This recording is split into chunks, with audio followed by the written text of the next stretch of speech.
passage Vav, on a vu que les tfilotes, elles étaient par rapport au Korban Tamid, les trois tfilotes, on avait dit de la journée, c'est par rapport à Shincha, et par rapport au Korban du matin, au Korban de l'après-midi, et au fait qu'on brûle les membres le soir. Alors Rabbeinu dit, qu'est-ce que c'est Tamid? C'est Eretz Israël, parce qu'on a dit que les yeux d'Hachem, ils sont toujours sur la terre d'Israël. C'est-à-dire que maintenant, quand on tape des mains pendant la tfila, alors on a dit que ça fabrique de l'atmosphère d'Eretz Israël. Et ça annule les pensées des idolâtres, les pensées des goïms. Parce que tout celui qui habite en Chutz La'aretz, c'est comme s'il n'avait pas de Dieu. Et tout celui qui est en Eretz Israël, c'est comme s'il avait un Dieu. Et donc maintenant, par le fait que quelqu'un tape des mains, ça s'appelle qu'il habite en Eretz Israël, et qu'il a un Dieu, donc ça annule les pensées des goïms. Donc tout ça, on avait ouvert déjà un peu hier avant-hier. Maintenant, Rabbeinu dit que la tfila, c'est la Emouna.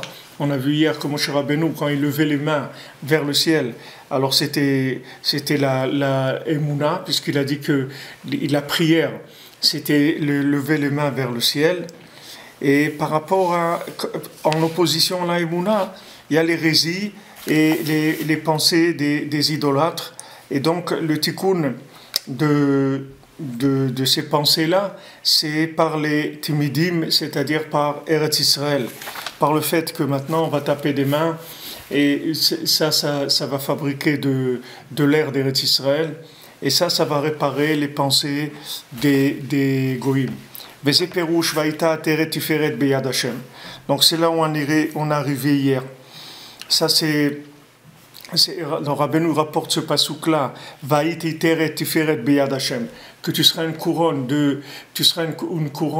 de splendeur dans la main d'Hachem. Alors ça c'est un pasouk dans Yeshayahu, que Yeshayahu, il parle ici de l'époque messianique, c'est-à-dire qu'il parle de Mashiach, que tout l'homme Israël il reviendra en Eretz Israël. Et comme c'est la suite du passouk qui a écrit là-bas que tu ne seras plus abandonné et que la terre elle sera plus déserte, parce que je viendrai et je t'amènerai en Eretz Israël. Dire que maintenant Ateret Tiferet Beyad Hashem, ça veut dire ça c'est le retour sur la terre d'Israël.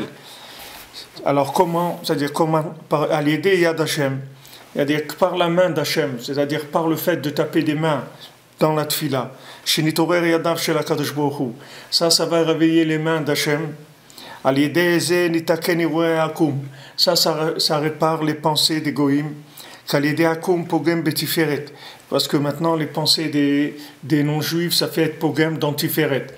Donc, comme que je vous ai dit hier et avant-hier, c'est-à-dire que le nian des goïms, c'est que eux, ils ont pas le principe de l'ashgacha pratit.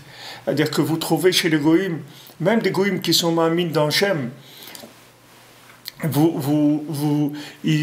si vous allez chez Esav, il vous dira que celui qui croit en Dieu, alors il vous dira c'est vrai que Dieu existe, mais Dieu il a l'impossibilité de venir dans un monde parce qu'il a créé un monde matériel. Donc il peut pas, Dieu il est infini, il peut pas venir dans la matière. Donc il vous demande d'adorer des idoles. Et ces idoles-là, après, elles transmettront à Dieu ce dont vous avez besoin. C'est-à-dire, vous avez besoin d'une idole pour pouvoir communiquer avec Hachem. Ça, c'est la conception de Esav. Maintenant, Ishmaël, il va vous dire que Dieu, il est très grand, mais Dieu, il est en haut. Allahu Akbar. Hachem, il est très grand. C'est-à-dire qu'il est en haut. Et lui, il sait tout, il fait tout, etc., mais en haut, c'est-à-dire en haut. Mais maintenant, de croire que quand j'ai trouvé un bout de papier par terre, ça c'est la main d'Hachem, que maintenant, quand il y a un bus qui passe devant moi, ça c'est la main d'Hachem, que quand j'ai besoin, que si je suis en bonne santé, c'est la main d'Hachem, si je suis malade, c'est la main d'Hachem. c'est-à-dire de croire dans la providence et dans l'ashgacha pratit, ça c'est que le Ham Israël qui a ça. Parce que ça s'appelle Tiferet. Ça s'appelle Tiferet, c'est-à-dire que c'est la Mida, c'est le milieu, c'est-à-dire si ni à droite ni à gauche. Le Tiferet, c'est la présence divine dans tous les endroits. C'est-à-dire la présence divine dans tout ce que je fais, ça s'appelle Tiferet. C'est-à-dire de croire que maintenant, tout est la volonté d'Hachem. C'est-à-dire qu'il n'y a pas maintenant dans ma vie des choses qui sont en hasard. C'est-à-dire, ce monde-là, il n'est pas abandonné par Hachem. Ce monde-là, il est suivi par Hachem dans le moindre détail de la vie de chacun. Même la vie d'un moustique, qui va vivre quelques heures dans la forêt équatoriale, ça aussi, il est suivi par l'ashgacha pratit, par la providence, dans chacun de ses mouvements. Et il va être utilisé dans chacun de ces mouvements. C'est-à-dire que maintenant, le Ham Israël, il a ce secret-là. Et ce secret-là de l'ashgacha pratit, c'est-à-dire de voir la providence d'Hachem, ça change toute la vie de la personne. Parce que c'est la seule façon de donner une troisième dimension, une autre dimension à la matière. Sinon, même si quelqu'un croit en Dieu, il ne peut pas donner une autre dimension à la matière s'il ne croit pas dans la providence.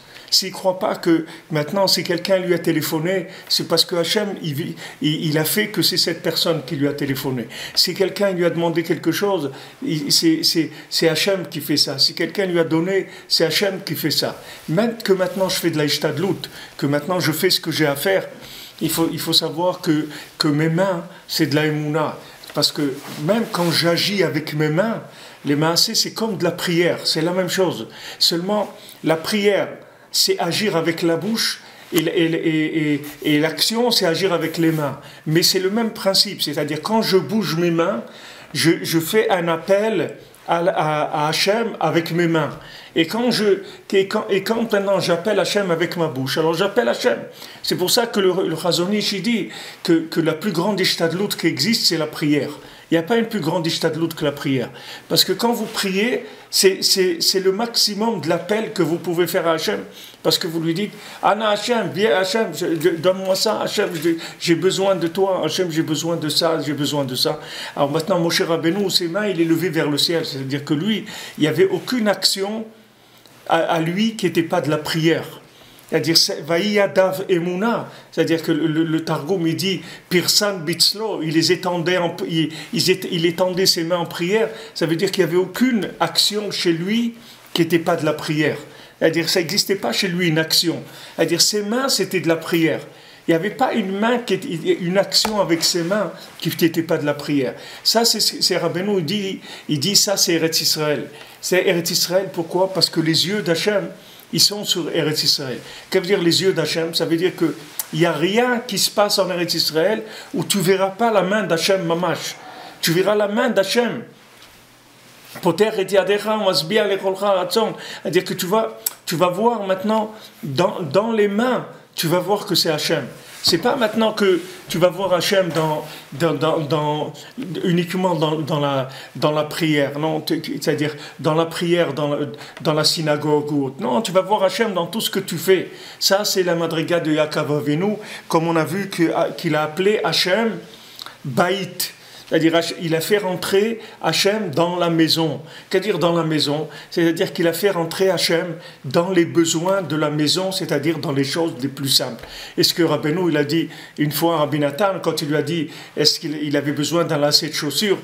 Alors il lui a demandé s'il a prié pour le lacet de chaussures. Alors Rabbi Nathan, il a regardé Rabbeinu comme ça, et d'un air étonné, c'est-à-dire que alors Rabbeinu lui a dit, qu'est-ce qu'il y a? C'est pas ton kavod, c'est pas ton honneur de prier pour un lacet de chaussures.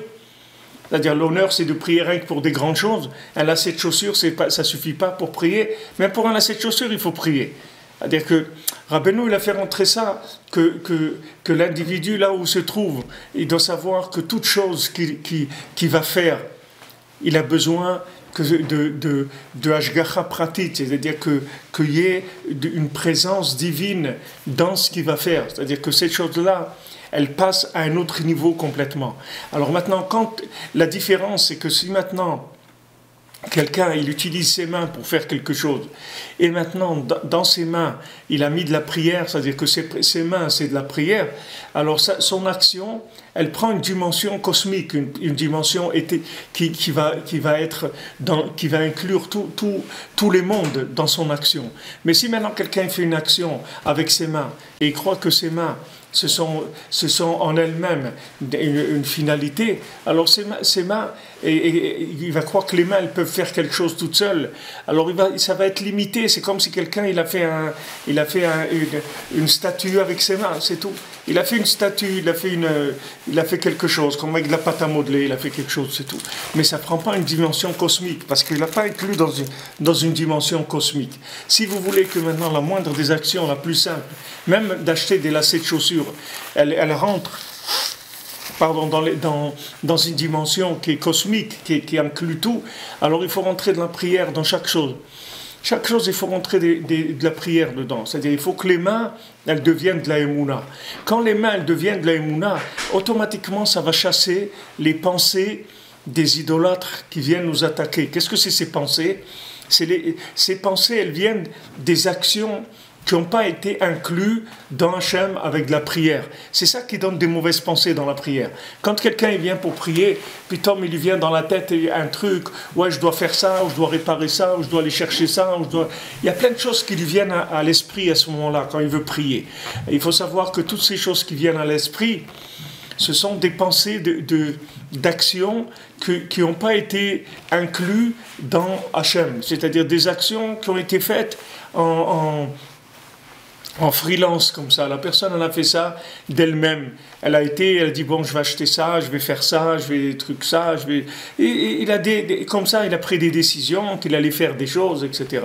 Maintenant, du moment où quelqu'un, il a fait quelque chose sans prière, c'est dommage parce que ce qu'il a fait, au lieu que ça devienne une dimension cosmique, que ça devienne mamash un Mishkan d'Hachem, un Bet Hamikdash, ça va devenir quelque chose une action banale de ce monde qui n'a pas de raison d'être, qui ne va pas amener une délivrance à l'humanité, un progrès quelconque à l'humanité. Peut-être ça va amener un progrès matériel, mais ça ne mène pas un progrès de conscience d'Hachem dans le monde. Donc Rabbeinu, ce qui nous dit, c'est-à-dire que le nyan de taper des mains dans la tfila, c'est de prendre les deux mains et ces deux mains les inclure dans Hachem, c'est-à-dire fabriquer, en tapant des mains, fabriquer de l'air d'Eretz Israël, c'est-à-dire faire de l'atmosphère d'Eretz Israël qui est attirer la présence divine dans mes actions. C'est-à-dire que je ne veux faire aucune action qui soit indépendante d'Hachem. Je veux absolument que toutes mes actions, elles fassent partie du plan de l'humanité comme il est géré avec Hachem. C'est tout. Hachem, il gère ce monde. Hachem, il a une intention dans ce monde. Hachem, il sait exactement ce qu'il fait dans ce monde. Donc, il a une intention globale dans le monde et particulière par rapport à chacun, ce qu'il va faire. Maintenant, si quelqu'un il s'habitue à prier, même pour les petites choses qu'il fait, il s'habitue à attacher sa journée à Hachem, à attacher sa journée au tzaddik, à dire voilà, je m'attache à Rabbi Nachman pour toute la journée, à tous les tzaddikim, pour toute la journée, que toute ma journée elle soit selon la volonté d'Hachem, que tout ce que je vais faire, tout ce que je vais penser, tout ce que je vais dire, tout ce que je vais faire, ça soit tout en accord avec Hachem. Alors quand quelqu'un fait ça avant de commencer sa journée c'est une journée d'un Kohen, c'est une journée de quelqu'un qui est au Bet Hamikdash, parce que tout ce qu'il fait, il a dit, voilà, il a annoncé, comme on dit, annonce la couleur, c'est-à-dire il a annoncé la couleur, il dit voilà, il a dit, moi je vis pour Hachem. Moi, tout ce que c'est, ne regardez pas que moi je suis en train de travailler et tout. Moi, je travaille pour Hachem. Je ne travaille pas pour travailler. Je travaille pour Hachem. Parce que dans mon travail, je vais révéler Hachem. Et si vous faites ça, vous allez voir que dans votre travail, il va y avoir des choses, même comme vous-même, vous allez voir qu'il y a une présence divine dans votre travail. Mais même ce que si vous ne voyez pas, ce n'est pas important. Le écart, c'est l'attachement. Le écart, c'est que j'ai attaché mon travail à Hachem. Et à ce moment-là, tout ce qui va se passer, c'est géré par Hachem. Ça, c'est la notion de prière de Yaakov. C'est la notion de prière de Yaakov. C'est pour ça que quand Yaakov il a rencontré Esav, que Esav il est venu avec 400 hommes pour attaquer Yaakov, comme je vous ai dit, Esav, et 400 c'est Gematria Ra'aïn, c'est-à-dire mauvais œil, c'est-à-dire la mauvaise vision de la vie. Quand Yaakov il était là, il avait peur parce qu'il avait peur que peut-être il a fait une faute ou quelque chose qui va faire qu'il n'est pas arrivé à amener la présence divine dans chacun de ses actes. Alors pour ça il avait peur de Esav. Mais c'est pas qu'il avait peur d'Esav par rapport à Esav lui-même en tant que... Il avait peur comme ça. Il avait peur que Esav il le tue, mais il avait peur aussi lui de tuer Esav. Comme ça il dit Rachid, lui il avait peur de tuer Esav aussi. Et il avait peur que Esav il le tue, c'est-à-dire qu'il tue des gens de chez lui. Mais il avait peur aussi... Il avait peur lui-même de tuer Esav. Qu'est-ce que ça veut dire qu'il avait peur d'être tué par Esav ou de tuer Esav? Il avait peur que Esav, avec son mauvais œil, il détruise le monde en disant que dans ce monde-là, il n'y a que de la consommation, que de l'argent, que de la matière, que du manger, que des plaisirs, etc. Il avait peur de ça. Et d'un autre côté, il avait peur, lui, de le tuer, c'est-à-dire qu'il dise « Non, dans la matière, ça vaut rien ». Si maintenant tu veux faire Avodat Hashem, il faut entrer dans l'ascétisme. Regardez quand les gens ils font des religions d'ascétisme, que des curés qu'ils n'ont pas le droit de se marier, ils n'ont pas le droit. Mais ça s'appelle que Yaakov il a tué Esav. Qu'est-ce que ça veut dire tuer Esav? C'est-à-dire il avait peur qu'il enlève ce côté-là de l'harmonie, que dans la matière il y a de la présence divine. Combien de gens ils vont travailler et ils pensent qu'ils vont travailler, c'est de la perte de temps. Des gens ils vous disent « Ouais, mais travailler, c'est du bitulzman, c'est de la perte de temps. » Quelqu'un qui dit ça, c'est la klipa d'Esav. C'est-à-dire que c'est la klipa d'Esav, c'est-à-dire c'est le judaïsme vu par Esav qui a fait tchouva, soi-disant. J'espère que vous comprenez ce que je dis. C'est-à-dire que maintenant, quand un bonhomme il est dans la klipa d'Esav et il fait tchouva, alors il croit que maintenant la tchouva, c'est de plus utiliser les mains du tout. Tu vas étudier la Torah toute la journée, tu vas prier et tout, et tu fais rien, il ne faut pas travailler, c'est de la perte de temps de travailler. Ça, c'est une vision de la Torah vue, corrigée et chorégraphiée par Esav. C'est pas la vision de Yaakov. Yaakov, il a travaillé 7 ans pour Léa, 7 ans pour Rachel, et 7 ans après, 6 ans pour sa parnassa. Yaakov, il est resté 20 ans chez Lavan. Et après, il est rentré chez lui. Il a dit, quand est-ce que je vais... Il a travaillé 20 ans, Yaakov.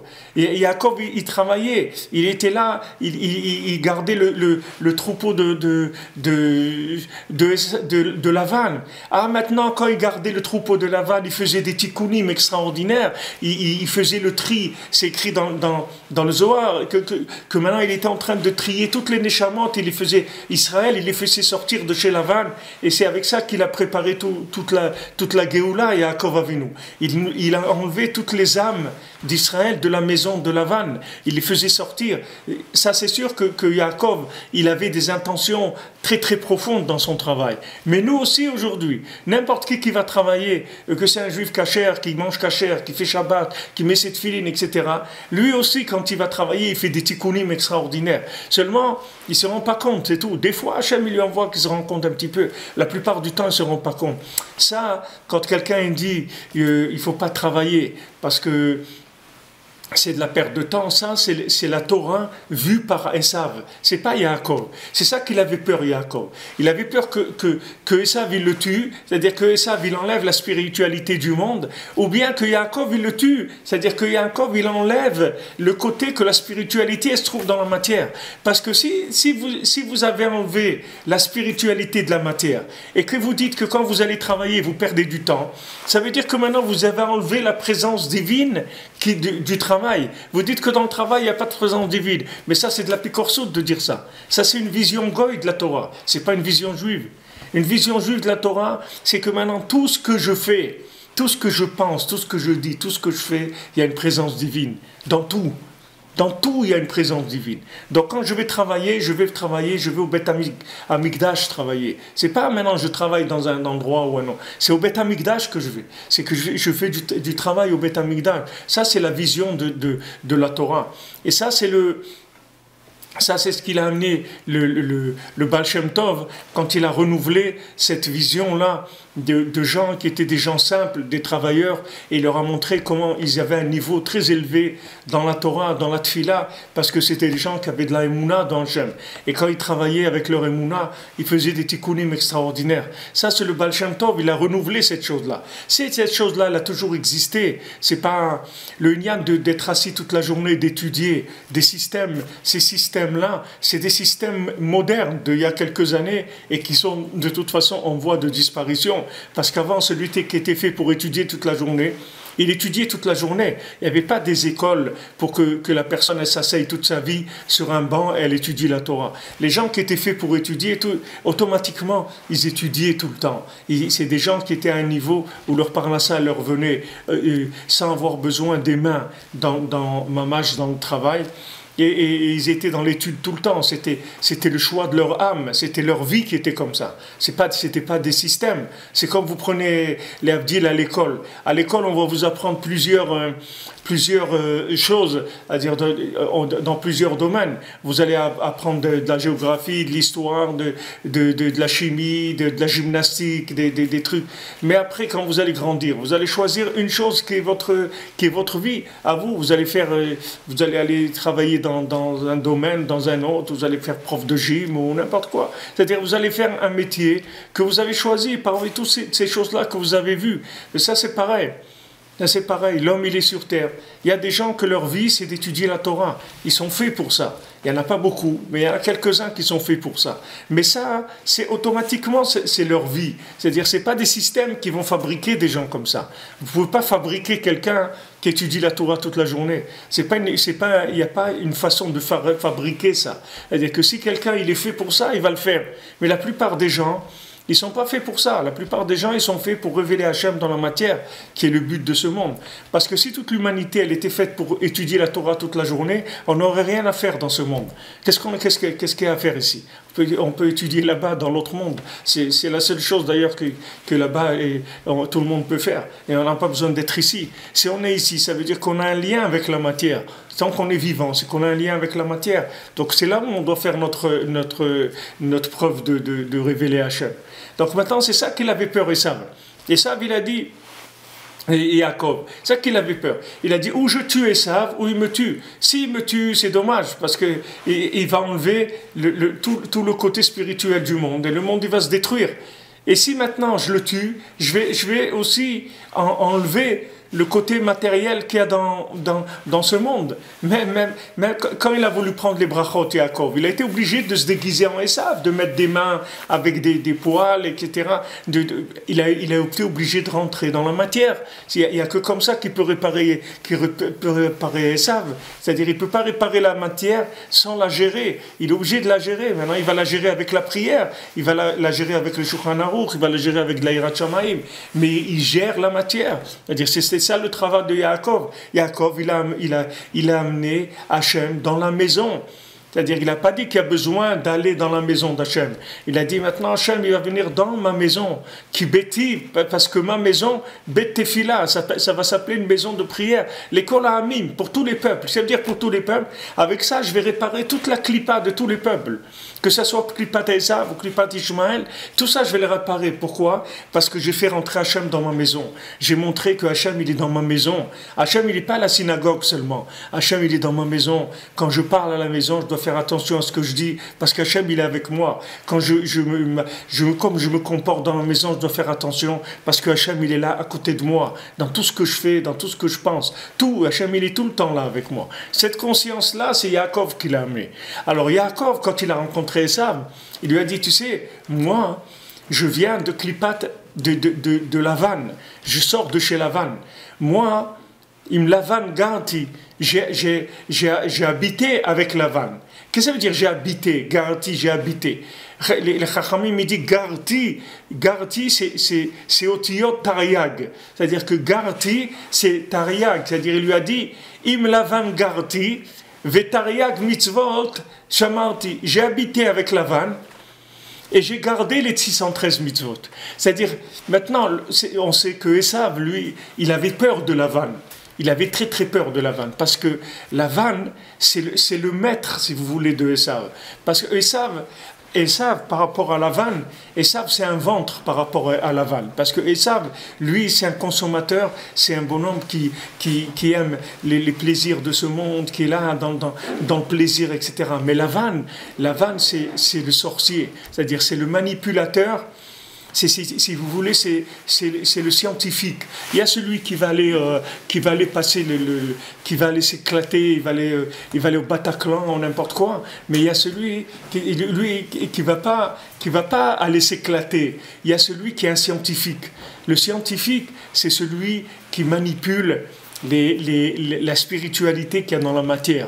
Il ignore la présence divine, mais il reconnaît que la matière, elle a une présence spirituelle. Il y a des énergies spirituelles dans la matière, et il exploite ces énergies spirituelles par l'expérience, par la science expérimentale. Il fait des expériences médicales, il fait des expériences comme ci, comme ça. Il essaye de connaître et de manipuler la spiritualité de la matière. Tandis que Esav, c'est la grande bouffe, c'est tout. Il n'y a rien qui l'intéresse. Il lui dit à Yaakov, qu'est-ce que tu es en train de manger là? Ah, tu as un plat de lentilles, alors viens, donne-moi, gave-moi avec de ce rouge-là. Il dit même pas des lentilles ou des trucs, il dit, gave-moi de ce rouge-là, ce rouge, encore un verre de rouge là, allez, vas-y, donne-moi un ballon, encore, vas-y, gave-moi. Ça, c'est Esav. Esav, c'est un ventre, c'est tout. Esav, lui, il est là, il cherche à prendre, à consommer dans ce monde. Mais Lavan, c'est plus raffiné. C'est le col blanc. C'est celui qui est dans les laboratoires. Vous rentrez, il a la blouse, il parle avec un langage très, très raffiné, tout ça. Mais lui, c'est un sorcier. C'est-à-dire, lui, il manipule. Lui aussi, il est dans la matière, mais il manipule la spiritualité de la matière. Et lui, il est extrêmement plus dangereux que Esav. Parce que Esav, c'est un ventre. Le ventre, il a son temps. C'est-à-dire, le ventre, il fait son temps. Il y a un moment où le ventre, il se fatigue aussi. Mais le scientifique, c'est autre chose. C'est pour ça que Esav, il n'est pas venu tuer Yaakov chez Lavan. Pourquoi c'est pas l'Australie, là où il habitait Yaakov. Il n'y a pas besoin d'aller au bout du monde. C'était à côté. Pour quelqu'un comme Esav, d'aller chez Lavan, c'était pas une grande aventure pour lui. Mais pourquoi il n'a pas été là-bas? Parce qu'il avait très peur de Lavan, Esav. Parce qu'il savait que Lavan, c'était quelqu'un qui manipulait les énergies dans la matière. C'est-à-dire, c'était un sorcier. Il avait peur. Donc, quand Yaakov, il est venu chez Esav, il lui dit, tu sais, ne crois pas que tu as affaire à quelqu'un d'anodin et quelqu'un de faible. Parce que moi, regarde, moi j'ai habité 20 ans avec Lavan et je suis sorti gagnant. C'est-à-dire, je suis rentré 20 ans là-bas chez lui et je n'ai pas bougé d'un millimètre, il ne m'a pas bougé. Il a essayé de me tourner dans tous les sens et tout, il n'a pas réussi, tu vois. Je suis sorti avec 11 enfants, avec 4 femmes, avec tout ce troupeau. Tout ça, je l'ai fait chez Lavan. Quand je suis rentré chez Lavan, j'avais un bâton et un baluchon, j'avais rien du tout. Comme on a vu que Yaakov, il n'avait pas de quoi offrir à Rachel. Ce que Eliezer il a offert à Rivka. Eliezer il est venu avec des chameaux pleins de richesses, etc. Il lui a offert des bracelets et tout ça. Mais Yaakov il n'avait rien du tout, puisque le fils de Esav, Eliphaz, il lui avait volé tout ce qu'il avait. Donc il est arrivé Yaakov avec un baluchon chez Lavan. Et il est reparti avec 4 femmes, avec des troupeaux, avec 11 enfants, etc. Yaakov il lui a dit à Esav, regarde, toi, t'es l'étage inférieur de la clipa.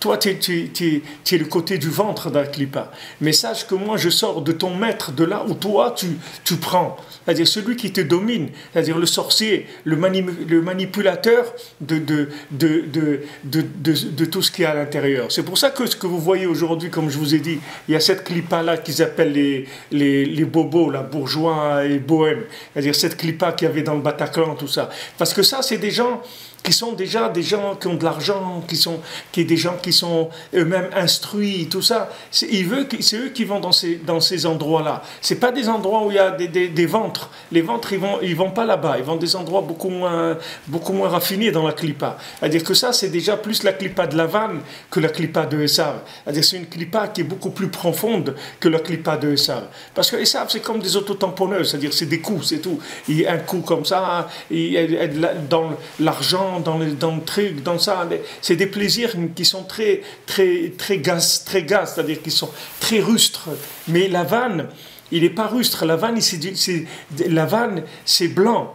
C'est-à-dire, Monsieur Lavanne, Monsieur Leblanc, il a le col blanc, vous comprenez? C'est-à-dire, c'est quelqu'un, il vient, vous le prenez vraiment pour quelqu'un de bien, qui cherche le bien, qui est raffiné et tout. Mais lui, c'est un sorcier. C'est-à-dire que lui, c'est un manipulateur de l'énergie spirituelle. Donc lui, par rapport à la Ashgacha Pratit, à la présence d'Hachem, il est pire que les mains de Esav. Parce que les mains de Esav, c'est un bras de fer avec des mains. C'est-à-dire les mains de Esav, c'est très bas. Mais ça, cette spiritualité, soi-disant, c'est-à-dire la spiritualité qu'il y a dans la matière, le raffinement dans la matière, ça c'est autre chose complètement. C'est-à-dire tout ce qui est scientifique, toutes ces idéologies, etc., elles ont fait beaucoup plus de destruction dans le monde que la destruction des ta'avot. Et au contraire, toutes les ta'avot, tous les plaisirs de ce monde, ça vient de là-bas. Donc Rabbeinu il dit que maintenant, Vaï Adav Emouna, il faut rentrer les mains dans la Emouna. C'est-à-dire que maintenant, cette clipa qui veut faire de nos mains quelque chose de la Vodazara, il faut l'enlever du monde. Il faut enlever cette clipa du monde. C'est-à-dire qu'il faut amener dans le monde la présence d'Hachem en utilisant notre parole. Pourquoi Rabbeinu dit que si tu fais des doutes dans la journée, tu as réparé toute ta journée. Toute ta journée est réparée. Mais là, il des doutes. Et voilà, même quelqu'un, il a fait 1 heure d'Itbo des doutes. Alors, mais il reste 23 heures encore. Et là, Rabbeinu, il dit non. Si tu as fait 1 heure d'Itbo des doutes, toute ta journée, tu l'as branché sur l'Ashgacha Pratit. Tu la présence d'Hachem. Donc, tu n'as plus à t'inquiéter de ta journée. Parce que toute ta journée, c'est une journée branchée. C'est-à-dire, tout ce que tu vas faire dans ta journée, il y a une main d'Hachem dans tout ce que tu vas faire. Donc, tu peux être tranquille. Tu peux être tranquille, tu peux y aller, faire ce que tu as à faire. Ne te fais pas de soucis. Ne te fais pas de soucis. Comme il disait Rabbi Yitzhak, qui m'a dit à moi, il le disait à beaucoup de gens, il disait, si tu fais Chatzot et tu fais Itbo des doutes, ça suffit. Avec ça, ça te suffit. Quelqu'un, il se lève la nuit et il parle avec Hachem. Avec ça, ça suffit. C'est-à-dire, toute sa journée, elle est branchée. Et de là, après, il arrivera à tout. C'est-à-dire, c'est pas, Rabbi Yitzhak, il dit, c'est pas que tu vas faire que ça. C'est que ça va t'amener à tout faire après. C'est-à-dire que, parce que quand tu vas rentrer par ce chemin-là, tu vas entrer par le chemin de la connexion sur la providence. Et cette providence, elle va diriger tes pas. Tes pas, après, ça ne va plus être des pas d'un intello, d'un bourgeois, ou d'un intello, ou d'un philosophe, ou d'un scientifique. Ça va être les pas de quelqu'un qui est dirigé par Hachem. Amechin mitzah gaver, qu'Hachem, il prépare les pas de l'homme. C'est-à-dire, tes pas, ils ont déjà été préparés. Mais comme on dit dans Eshet Raïl, on dit que Vatakom be'od laïla, elle se lève quand il fait encore nuit. Vatiten teref le beta, elle donne à manger à ses enfants. Mais mechak tavilachma, de loin elle amène son pain. Ça veut dire que son pain elle l'amène de très loin. Ça veut dire de loin. Ça veut dire ne crois pas que le pain que j'amène, c'est un pain que j'ai fait avec mes mains. C'est un pain et je l'amène de très très loin. C'est-à-dire que ma parnassa, elle vient d'endroits très très profonds. Ne te crois pas parce que tu me vois que je suis là en train de travailler avec mes mains. Ne crois pas que c'est un travail que je fais pachout, un travail de quelqu'un qui croit dans la matière. Je fais un travail, que ce travail-là, il vient de très loin. Pourquoi? Parce que Vatakom Be'odlaïla. Parce que moi, je me suis levé quand il faisait encore nuit.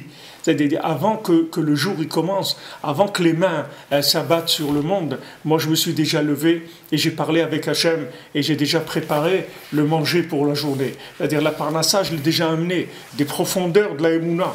La Emouna, on dit Emouna Trabalelot. La Emouna, elle est dans la nuit, c'est-à-dire dans cette obscurité-là, que apparemment le monde est obscur, il n'y a rien de spécial, etc. Là-bas, il se trouvent les choses les plus élevées qu'il y ait jamais eu dans le monde. Comme aujourd'hui, que vous voyez que le monde, il est obscur, qu'il y a des choses il y a beaucoup d'obscurité dans le monde, des choses terribles qui font peur aux gens, qui angoissent les gens et tout. Là-bas, il y a la plus grande lumière qu'il y ait jamais eu dans le monde. C'est la Torah de Rabbi Nachman. Elle est venue dans cette obscurité-là pour réparer le monde, n'importe quel niveau où quelqu'un soit, Rabbi Nachman, il lui a garanti qu'il va le réparer. Donc c'est la plus grande lumière qu'il y ait jamais eu dans le monde. Hachem, il a emmené en même temps que l'a amené l'obscurité, en même temps, Hachem, il a amené la lumière qui correspond à ce niveau d'obscurité, la lumière qui va réparer ce niveau d'obscurité. Donc Rabbi Nachman, il dit, ne te fais pas de soucis, parce que moi j'ai gagné déjà. Moi j'ai amené une lumière qui va réparer le monde. Reste tranquille, assieds-toi, prends ton temps, sois patient, tu vas voir que tout va se réparer. Tout va être réparé, parce qu'il y a un maître dans le monde, il y a quelqu'un qui a amené un enseignement qui réparera tout, qui enlèvera tout, tout le mal qu'il y a chez Esav, tout le mal qu'il y a chez Ishmaël, tout le mal du monde, il va disparaître. Il restera que le bien, que ce bien-là, il va être élevé, il va être développé par la Torah de Rabbi Nachman. C'est pour ça que Rabbi Nachman l'a dit, rien que le bien, c'est tout. Rien que regarde le bien, c'est tout. Ne t'occupe pas du reste. Parce que ce bien, tu vas voir, il va grandir, grandir, grandir, et il va arriver à quelque chose d'extraordinaire. Regardez ici à Ouman, regardez comment c'était, il y a 50 ans, il y a 40 ans, qu'est-ce qu'il y avait ici? Et les gens, ils venaient prier chez Rabbi Nachman, et c'était une parade, tout le monde avait peur, il y avait le KGB, trucs, c'était interdit, trucs. Venez ici voir, maintenant ici il y a des groupes tous les jours qui viennent, des groupes qui viennent sans arrêt, tous les jours des autobus qui viennent, des femmes qui viennent par milliers. Vous voyez, tous les jours il y a des femmes qui viennent. Shabbat, il y avait 200 ou 300 femmes. Il y avait aussi 150 ou 200 hommes, mais des femmes, il y avait au moins 300. Il y avait beaucoup plus. Tous les Shabbats, ils m'ont dit ici, le minimum qu'il y a, c'est 500 personnes le Shabbat ici, à Ouman. Tous les Shabbats. Vous voyez que le monde, il s'ouvre. Ça s'ouvre, ça s'ouvre, ça s'ouvre. Chaque jour, ça s'ouvre. Et pour ça, je vous ai dit, le temps, il travaille pour nous. Chaque jour qui passe, c'est mieux pour nous. Chaque jour qui passe, on gagne. On gagne. Chaque jour qui passe, Rabbi Nachman, il se révèle plus dans le monde. Il révèle plus Hachem dans le monde. Et on gagne du terrain. La clipa, elle s'appelle vieille, parce que la clipa, c'est vieux. La clipa, elle n'a rien à vous proposer de nouveau. Il n'y a rien de nouveau dans la clipa. Esav, Ishmaël, il n'y a rien de nouveau. Melech Zaken Ksil, c'est Rabbeinu dit au début du côté moral, le Yéséara, c'est un vieux roi fou. C'est-à-dire c'est toujours le même, il n'y a pas de changement. Il n'y a pas de changement. C'est le même, comme c'est écrit pour le roi d'Égypte. Le roi, il est venu un nouveau roi, que ce nouveau roi, il ne connaissait pas Yosef. Alors il dit, qu'est-ce que tu crois qu'il y avait un nouveau roi? C'est toujours le même, c'est toujours le même paro. Seulement, il a fait des nouvelles choses, mais c'est le même, il n'y a pas de...